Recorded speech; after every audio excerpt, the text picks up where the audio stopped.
Projeto: aplicação de estirpes de veicelas autóctones com potencial tecnológico e antimicrobiano em queijos. Esse projeto foi feito pela doutora Camila Gonçalves Teixeira, bolsista, jovem, doutora da FAPEMIG com o processo 01-016-22.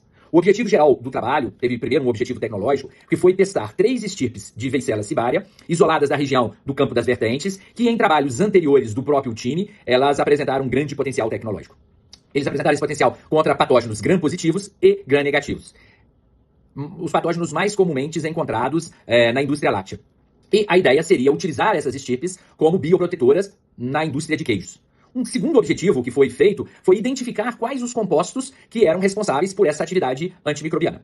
A Camila trabalhou desde o mestrado com essa coleção de estirpes e, anteriormente, durante o doutorado, ela havia feito a produção de bacteriocina. Efetivamente, essas estirpes produziam bacteriocinas e, no pós-doutorado, a parte científica do trabalho foi a determinação de ácidos orgânicos responsáveis por essa atividade antimicrobiana. Como o gênero Veicella não tem o status GRAS, né, ainda, todo o trabalho tecnológico ele foi feito com um sobrenadante livre de células que foi testado contra patógenos. Então, esses testes foram feitos em diferentes meios, como meio BHI, em uma matriz láctea, né, no LDR, e também em queijos, em mini queijos. Então, primeiro foi determinado a concentração inibitória mínima, né, ou concentração mínima inibitória, no meio BHI.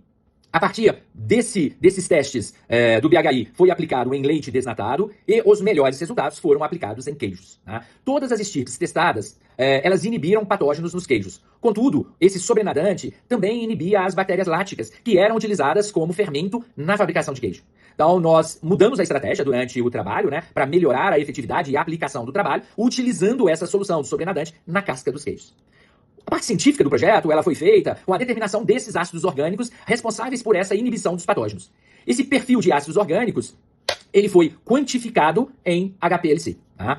A partir do momento, nós fizemos uma simulação com depois que nós conhecíamos os ácidos orgânicos, nós fizemos uma simulação com ácidos orgânicos sintéticos, e esses ácidos orgânicos sintéticos, nós simulamos o sobrenadante aquoso na mesma concentração dos ácidos orgânicos encontrados nas veicelas. Para cada estirpe, dependendo do número de ácidos orgânicos que ela produzia, foram feitos diferentes testes com diferentes soluções. Por exemplo, a W21, né, foram feitos 127 soluções diferentes, que foi a maior número, porque ela possuía o maior número de ácidos orgânicos, ela possuía os 7 ácidos orgânicos, então lático, acético, propiônico, butírico, valérico, isovalérico e o ácido málico. Algumas, por exemplo, a W42, que produziam um menor número de ácidos orgânicos, foram feitos um menor número de soluções. A 42, por exemplo, foram feitas 31 soluções diferentes para que nós pudéssemos simular essas soluções contra os patógenos e entendermos qual o ácido orgânico era o responsável pela essa inibição ou os ácidos orgânicos.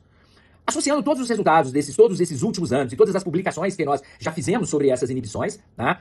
Pegamos o resultado do HPLC, o resultado desses testes, né, dessas centenas de testes, da atividade antagonista que já tinha sido publicado, nós percebemos que as estirpes que não possuíam o ácido málico, elas também não tinham uma boa inibição desses patógenos. Então esse já foi pra gente um primeiro indicativo que a presença de ácido málico era muito importante. Obviamente, o ácido acético e o ácido lático são conhecidos pela atividade antimicrobiana, mas o ácido málico potencializa esse resultado. Então, assim sendo, o sobrenadante dessas culturas tem um grande potencial para ser utilizado como um bioprotetor na indústria de queijos, né? Utilizado como um protetor externo. A principal atividade contra bactérias gram-positivas e gram-negativas desses ácidos, ela é pela presença desse ácido málico com o ácido acético e o ácido lático. Esses foram resultados desse trabalho, desses 2 anos da doutora Camila.